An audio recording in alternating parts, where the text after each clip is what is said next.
Praise the lord. మీ అందరికీ మన ప్రభువును మన రక్షకుడైన యేసుక్రీస్తు నామమున పేరట శుభాభివందనాలు తెలియజేసుకుంటున్నాను. చిన్న ప్రార్థన చేసుకొని మరి వాక్య భాగంలోకి వెళ్దామండి. సర్వెంట్స్ ఆఫ్ గాడ్ మరి ఇడులపాడు వారు నిర్వహించున్న ఈ యొక్క బైబిల్ తరగతుల్లో మీ అందరూ కూడా పాల్గొనవలసిందిగా ప్రేమతో మనవి చేసుకుంటున్నాం. మరి ప్రార్థనతోటి వాక్య పరిచయానికి మనం అడుగులు వేద్దాం. ప్రార్థన చేసుకుందాం. పరిశుద్ధుడు మహాగణుడు మిక్కిలిగా ప్రేమించే మా ప్రియ పరలోకపు తండ్రి, కొద్ది నిమిషాలైనా తండ్రి మీ మాటలు వినిపించబోతుండగా సమయోచితమైన జ్ఞానాన్ని బిడ్డకు అనుగ్రహించి మీ మాటల ద్వారానే తండ్రి మా యొక్క ఆత్మలను తండ్రి మెరుగుపరుచుకునే గొప్ప భాగ్యాన్ని మాకు అనుగ్రహించి మేము ప్రార్థన చేస్తూ మీ కుమారుడు మా రక్షకుడైన యేసుక్రీస్తు నామమున పేరట ఈ ప్రార్థన అడిగి వేడుకొనుచున్నాను నా ప్రియ పరలోకపు తండ్రి, ఆమేన్. మరొకసారి మీ అందరికీ కూడా లైవ్ వీక్షిస్తున్న వారికి హృదయపూర్వకమైన వందనాలు తెలియజేసుకుంటున్నాను. ఈరోజు మనం మాట్లాడుకోబోతున్న అంశము చాలా శ్రద్ధగా వినండి. నీ పొరుగువానికి అపకారము చేయవద్దు అనే అంశం మీద మనం మాట్లాడుకోబోతున్నాం. నీ పొరుగువానికి అపకారము చేయవద్దు అనే అంశం మీద మనం మాట్లాడుకోబోతున్నాం కనుక మీ చేతుల్లో ఉన్న బైబిల్ని తెరిచి ఒక వచనాన్ని మరి సొలొమోను మహారాజు గారు తన సామెతల గ్రంథంలో ఒక మాట మాట్లాడుతున్నాడు. ఆ మాటను చూద్దాం. ప్రతి ఒక్కరు తీయండి. సామెతల గ్రంథం 3వ అధ్యాయము. సామెతల గ్రంథము 3వ అధ్యాయము 29వ వచనాన్ని ఒకసారి మనం మాట్లాడుకుందాం. సామెతల గ్రంథము 3వ అధ్యాయం 29వ మాట. నీ పొరుగువాడు నీ యొద్ద నిబ్బరముగా నివసించినప్పుడు వానికి అపకారము కల్పింపవద్దు అని మరి యొక్క జ్ఞాని అయినటువంటి సొలొమోను మహారాజు గారు మాట్లాడుతూ, నీ పొరుగువాడు నీ యొద్ద నిబ్బరముగా నివసించినప్పుడు వానికి అపకారము కల్పింపవద్దు. అసలుకి పొరుగువాడంటే ఎవరు అనేది బైబిల్ లేఖనాల్లో మనము తెరిచి చూసినట్లయితే పొరుగు వాళ్ళు ఎవరు అనే దాని గురించి మరి యేసుక్రీస్తు వారు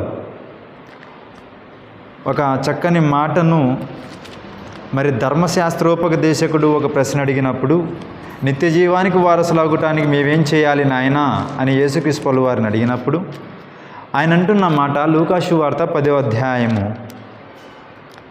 లూకాసు వార్త 10వ అధ్యాయము మీరు నోట్స్ రాసుకున్నట్లయితే 25వ వచనము కాడ నుండి 37వ వచనం వరకు మీరు రాసుకోండి. 25వ వచనం కాడ నుండి 37వ వచనం వరకు మీరు రాసుకోండి. అయితే ఇక్కడ ధర్మశాస్త్రోపదేశకుడు లేచి, బోధకుడా నిత్య జీవమునకు వారసుడగుటకు నేనేమి చేయవలనని ఆయన అడిగినప్పుడు ఆయన 27వ వచనంలో అంటున్నాడు, నీ పొరుగువాణిని నువ్వేం చేయాలి? ప్రేమించాలి. నిన్ను వలె నీ పొరుగువాణ్ణి ప్రేమించాలి అని సమాధానం ఇచ్చిన తర్వాత ఆ ధర్మశాస్త్రోపదేశకుడు అంటున్న మాట ఏంటంటే, నా పొరుగువాడు ఎవడు అని ఆయన మళ్ళీ ప్రశ్న అడుగుతున్నాడు. నా పొరుగువాడు ఎవడని అడుగుతున్నప్పుడు ఆయన యేసుక్రీస్తు వారు మాట్లాడుతున్నారు. 29వ వచనం కాడ నుండి మనం చదువుకుందాం కొన్ని వచనాలు. 29వ వచనం కాడ నుండి కొన్ని వచనాలు చదువుకుందాం.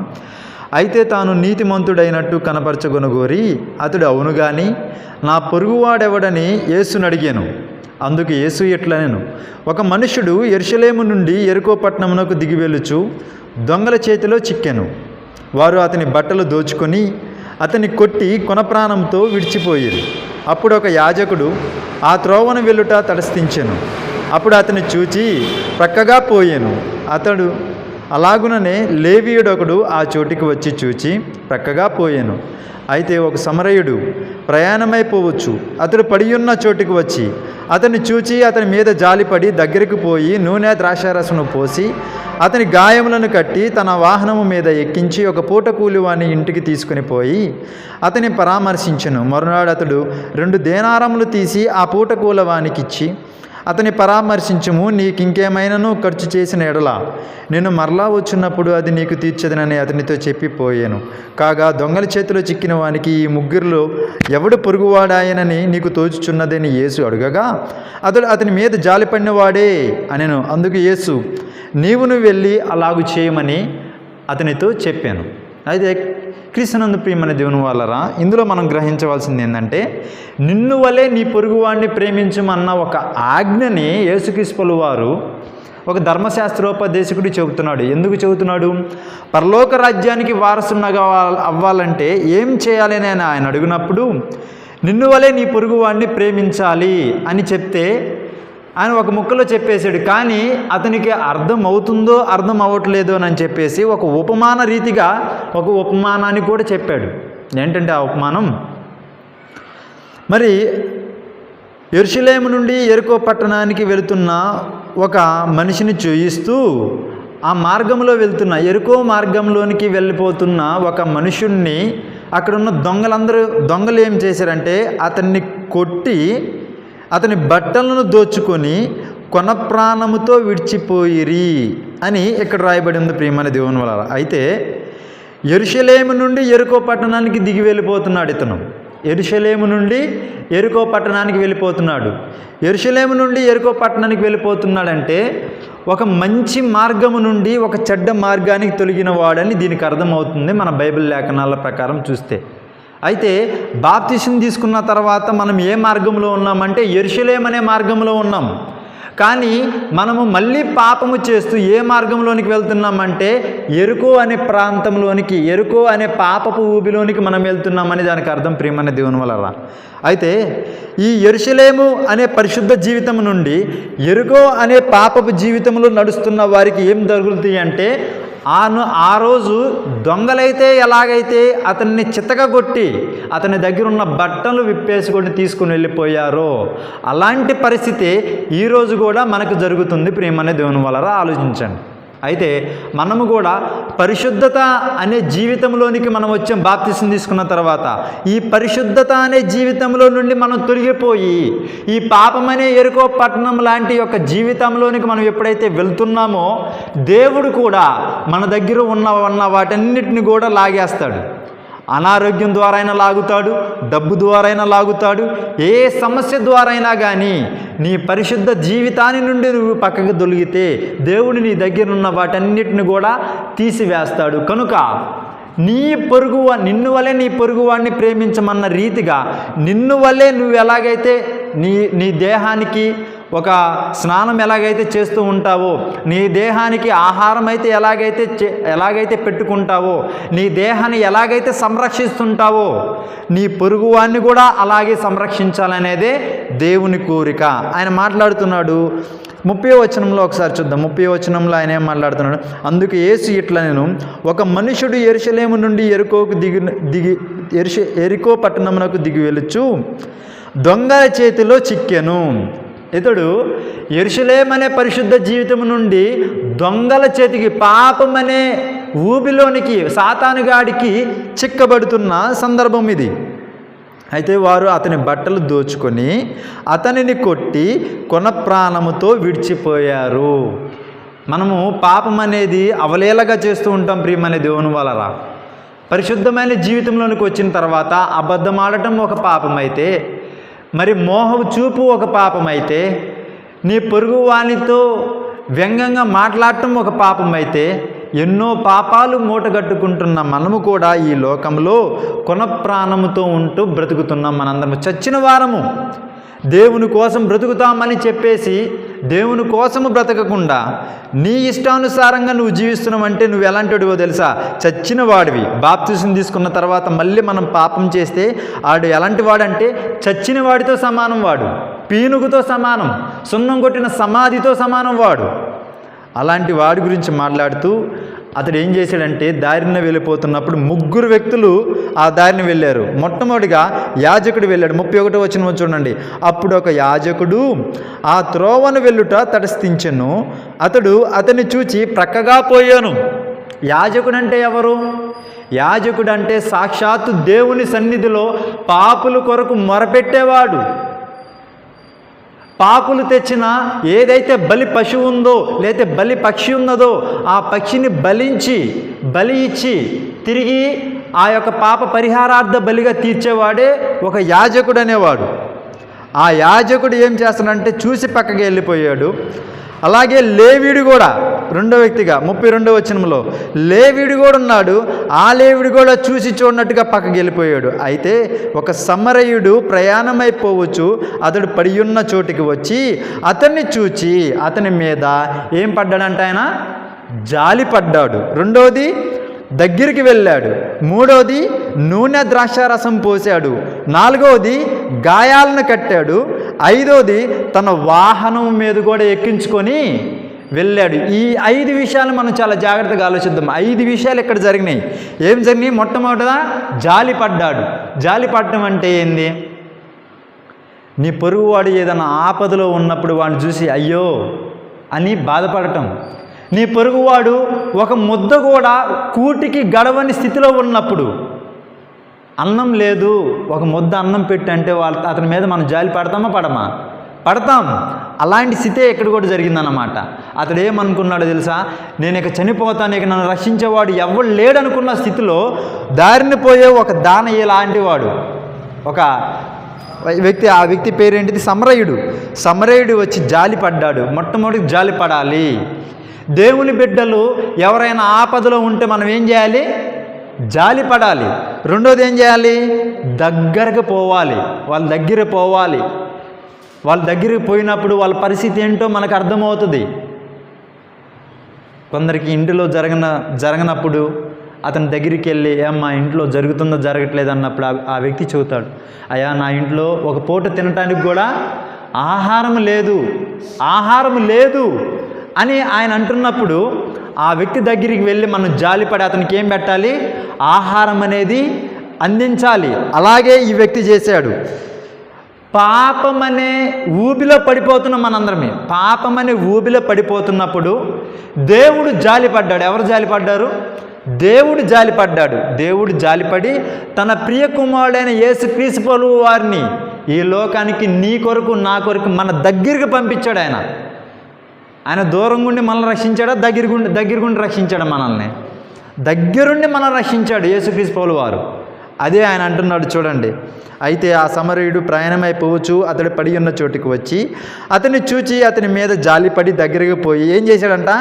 నూనె రాశాడు. ద్రాక్షారసాన్ని, అంటే ద్రాక్షారసం అంటే అప్పట్లో మందు, అది ఆ మందును ఆ వ్యక్తికి ఇచ్చాడు. తర్వాత అతని గాయములను కట్టాడు. తర్వాత ఏం చేశాడంటే అతని వాహనము మీద ఎక్కించుకొని పోయాడు. ఈ 5 విషయాలు ఇక్కడ జరిగినాయి. మొట్టమొదటిది జాలి పడాలి. రెండోది ఏమి కలిగి ఉండాలి? దగ్గరకు పోవాలి. మూడవది అతనికి కావాల్సిన ఔషధాలను మందులను ఇవ్వాలి. నాలుగవది అతని గాయాలని కట్టాలి. ఐదోది ఏంటంటే తన వాహనం మీద కూడా ఎత్తుకొని పోయాడు. ఈ 5 విషయాలని ఆధ్యాత్మికంగా మనం ఆలోచిస్తే ప్రియమైన దేవుని వలన జాలి పడాలనేది మొట్టమొదటి విషయం అయితే, రెండోది దగ్గరికి వెళ్ళడం అనేది రెండో విషయం అయితే, మూడో విషయము నూనె రాయాలి. అలాగే ముందుగా ద్రాక్షారసాన్ని ఇవ్వాలి. నూనె అంటే ఏంటిది? మీలో ఎవరైనా రోగి అయి ఉంటే అతని మీద ఏమి రాసి ప్రార్థన చేయాలి? నూనె రాసి ప్రార్థన చేయాలి. అది ఏ నూనె అయినా పర్లేదు. కొబ్బరి నూనె అయితే కొబ్బరి నూనె, ఒలివ్ ఆయిల్ అయితే ఒలివ్ ఆయిల్, ఏ నూనె అయితే ఆ ఆయిల్ రాసి ఏం చేయాలి? ప్రార్థన చేయాలి. అయితే ఇక్కడ ఆధ్యాత్మికమైన ఒక మాట ఉన్నది. నూనెను దేనికి వాడతామో తెలుసా? రొట్టె తయారు చేయడంలో వాడతాం. ఏ రొట్టె అది? మనం ప్రతి ఆదివారం తీసుకుంటామే రొట్టె. ఆయన శరీరాన్ని మనం ప్రతి వారం తయారు చేయడానికి నూనె అనేది వాడతాం మనం. అలాగే ద్రాక్షారసము దేనికి సాదృశ్యంగా ఉన్నది? యేసుక్రీస్తు ప్రభువు యొక్క రక్తానికి సాదృశ్యంగా ఉన్నది. అతను ఏం చేస్తున్నాడు?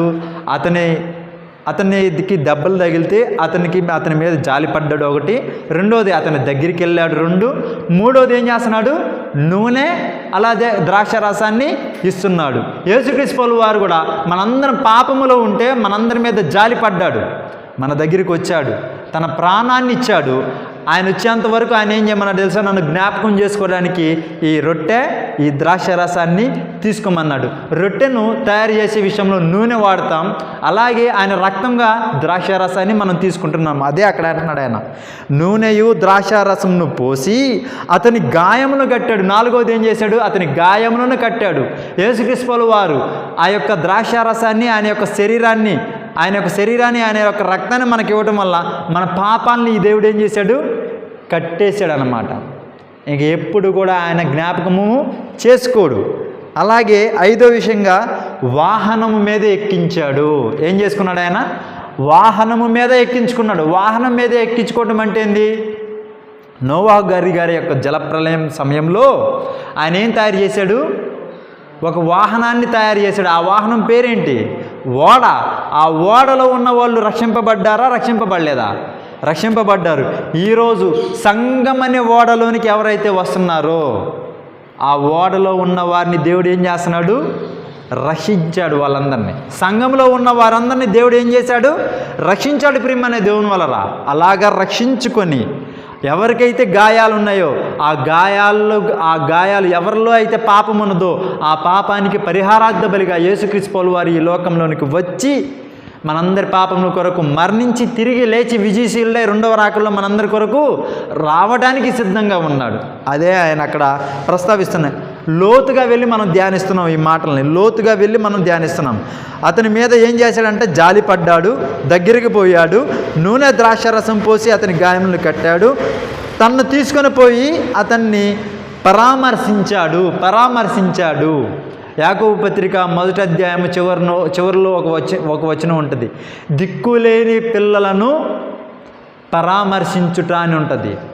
దిక్కులేని వాళ్ళు, దిక్కులేని విధవరాండ్రులు వారి అక్కర్లో ఏం చేయాలి? పరామర్శించాలి. అదే ఆయన అంటున్నాడు ఇక్కడ. అతడిని, ఆ గాయపడిన వ్యక్తిని మళ్ళీ ఆ వాహనం మీద తీసుకొని మళ్ళీ ఇంటికి వెళ్ళి మళ్ళీ వచ్చిన తర్వాత ఆయన ఏం చేశాడు తెలుసా? పరామర్శించాడు. అయ్యా నీకు ఎలాగుంది, నీ ఆరోగ్యం బాగుందా బాగలేదని చెప్పేసి పరామర్శించాడు. అలాగే సంఘంలో ఎవరైతే చేర్చబడ్డారో, యేసుక్రీస్తు వారి రక్తంలో కడగబడిన తర్వాత, మన పాపాలన్నింటినీ తీసివేసుకున్న తర్వాత ఎవరైతే సంఘంలో చేర్చబడ్డారో వారి గృహాలకి వెళ్ళి మనం ఏం చేయాలి తెలుసా?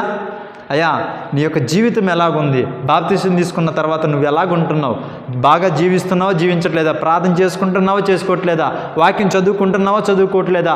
ఒకవేళ వాక్యం నీకు అర్థం అవ్వకపోతే మమ్మల్ని అడుగు అని చెప్పేవారు ఈ లోకంలో కరువైపోతున్నారు. ప్రియమైన దేవుడు, అలాగ అడిగేవాళ్ళు లేరు. కనుకనే అలాగనే ఉండకూడదని చెప్పేసి దేవుడు ఏం చెబుతున్నాడంటే, నీ పొరుగువాడు ఎవడు అనే చెప్పేదానికి ఒక ఉదాహరణ చెప్పాడు. నీ పొరుగువాడు ఎవరంటే, దిక్కులేక పడి ఉన్న వారి దగ్గరికి వెళ్ళి వాళ్ళని ఆదరించడమే నీ పొరుగువాడు.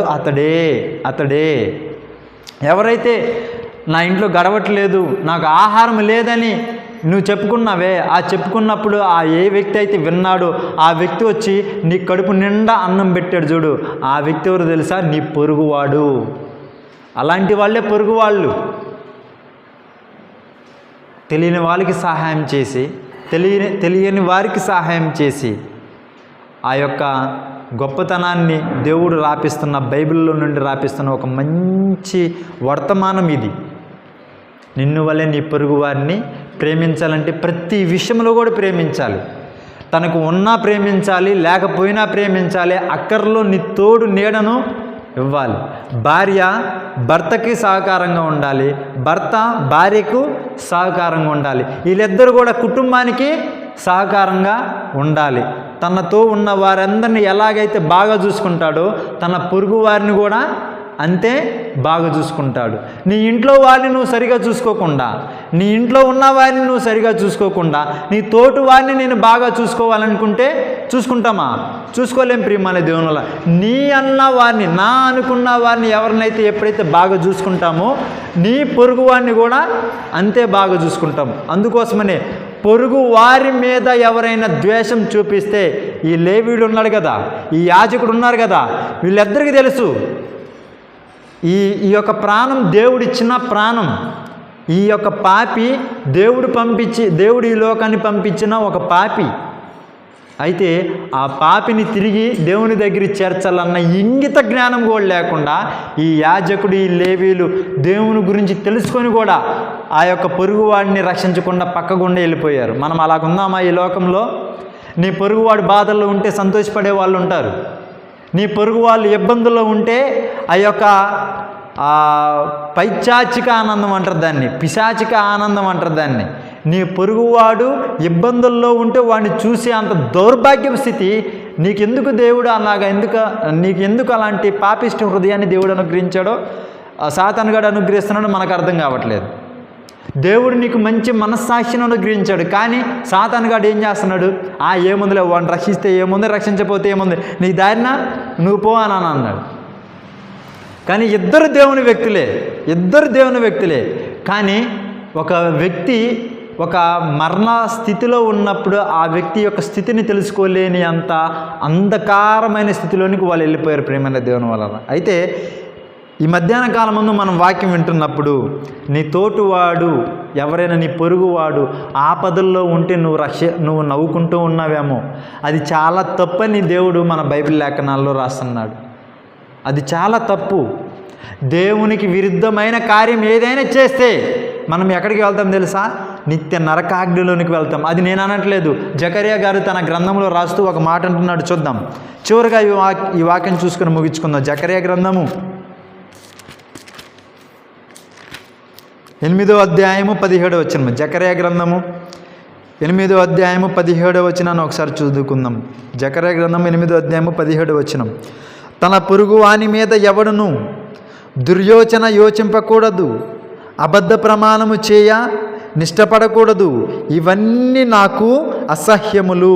ఇదే యెహోవా వాకు. తన పొరుగువాని మీద ఎవడును దుర్యాలోచన చేయకూడదు. వాడు ఎలా పోతే నాకేందిలే, నేను బాగున్నాను కదా అని చెప్పేసి నా బాగోగుని నేను చూసుకొని నా పొరుగువాడు ఆపదలో ఉన్నప్పుడు వాడిని నేను అక్కడికి దిగపోతే దేవుడు ఏమన్నాడు తెలుసా? అరే నువ్వు నాకు అసహ్యుడువు అని అన్నాడు దేవుడు. దేవునికి అసహ్యులైన వారు ఎక్కడుంటారు తెలుసా? వాళ్ళు నరకంలో ఉంటారు, పాతాళంలో ఉంటారు. ఆ మాట దేవుని నోట వినడానికి, ఆయన రాయించడానికి ఎలాగుందో మనకైతే అర్థం కావట్లేదు. కానీ నిజంగా నీ మొహాన నువ్వు నీచుడురా అంటే మన పక్కనోడు అరే నువ్వు ఎంత నీచుడు అని నేను అనుకోవట్లేదురా అని అంటారు కదా. ఆ మాట దేవుడే అంటే, దేవుడే నువ్వు నీచుడివి, నువ్వు అసహ్యుడు అని అంటే ఆ మాటను నువ్వు జీర్ణించుకోగలవా? నువ్వు తట్టుకోగలవా ఆ మాటని? సాక్షాత్తు దేవుడే అంటే నీ గతి ఏమవుతుంది, నీ పరిస్థితి ఏమవుతుంది?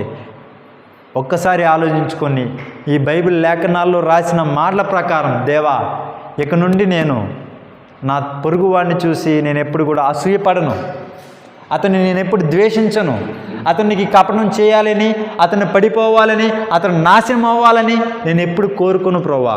ఎక్కడి నుండైనా కానీ నేను మంచిగా జీవిస్తాను, నీ కొరకు జీవిస్తాను, నీ అడుగుజాడల్లో నడుస్తాను. నా ప్రాణం నీది, ఈ జీవితం నీది.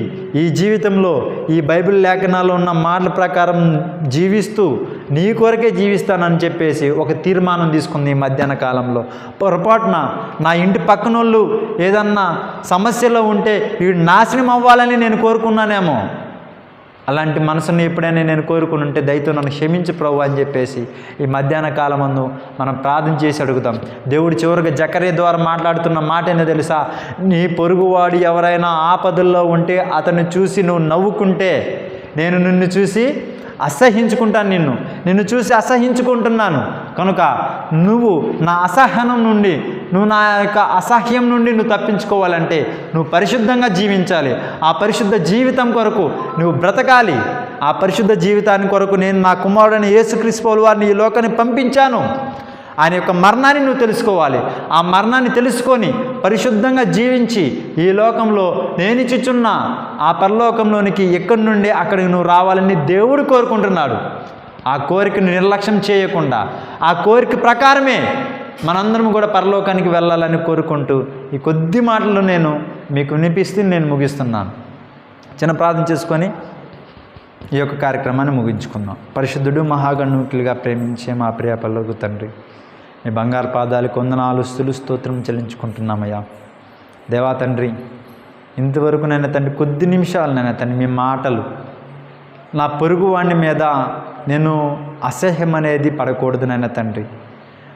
నా పొరుగువాడిని నేను నాయన తండ్రి నాయన అబద్ధ సాక్ష్యం అనేది పలుకోకూడదు నాయన తండ్రి నాయన. నా పొరుగువాడిని నేను ప్రేమించే విధంగా ఉండాలి. నా శరీరాన్ని నేను ఎలాగైతే ప్రేమిస్తున్నానో, నా శరీరానికి కావాల్సిన వాటన్నిటిని నేను ఎలాగైతే పొందుకుంటున్నానో, తోటివాడు ఆపదల్లో ఉంటే అలాంటి సహాయాన్ని నేను కూడా నా తోటి వారికి చేసే గొప్ప భాగ్యాన్ని మనసును నాకు అనుగ్రహించమని ప్రార్థన చేస్తూ, మా ఈ ప్రార్థన ఆలకించమని, మీ బిడ్డలనైనా తండ్రి ఎంతగానో ఆసక్తితోనైనా తండ్రి నైనా ఈ యొక్క లైవ్ని ఇవ్వటానికి కూడా వారికి ఇచ్చిన ఆసక్తిని బట్టి మీకు వందనాలు స్తుతులు చెల్లిస్తున్నాం. ఆ బిడ్డలకు మంచి ఆరోగ్యం దయచేయండి. ఆ బిడ్డల చదువులో మీరు సహాయం దయచేయండి. వారు చేస్తున్న ప్రతి ఒక్క ప్రయత్నంలో కూడా మీరు తోడుగా ఉండి, అలాగే వింటున్న ప్రతి ఒక్క బిడ్డను కూడా పేరు పేరున మీరు దీవించండి, ఆశీర్వదించండి. లైవ్లో వీక్షిస్తున్న ప్రతి ఒక్క బిడ్డని, అలాగే ఇక్కడ కూర్చొని వింటున్న ప్రతి ఒక్క బిడ్డని పేరు పేరున ప్రతి ఒక్కరి వారి యొక్క అక్కర్లో పరామర్శించుకొని ఆ యొక్క పరలోక రాజ్యంలో మేమందరం చేరడానికి కృప చూపించమని ప్రార్థన చేస్తూ, మీ కుమారుడు మా రక్షకుడైన యేసుక్రీస్తు నామమున పేట ఈ ప్రార్థనను అడిగి వేడుకొంచున్నాను నా ప్రియ పరలోకపు తండ్రి. Amen amen. మీ అందరికీ హృదయపూర్వకమైన వందనాలు తెలియజేసుకున్నాను. అందరికీ షలోం, వందనాలు.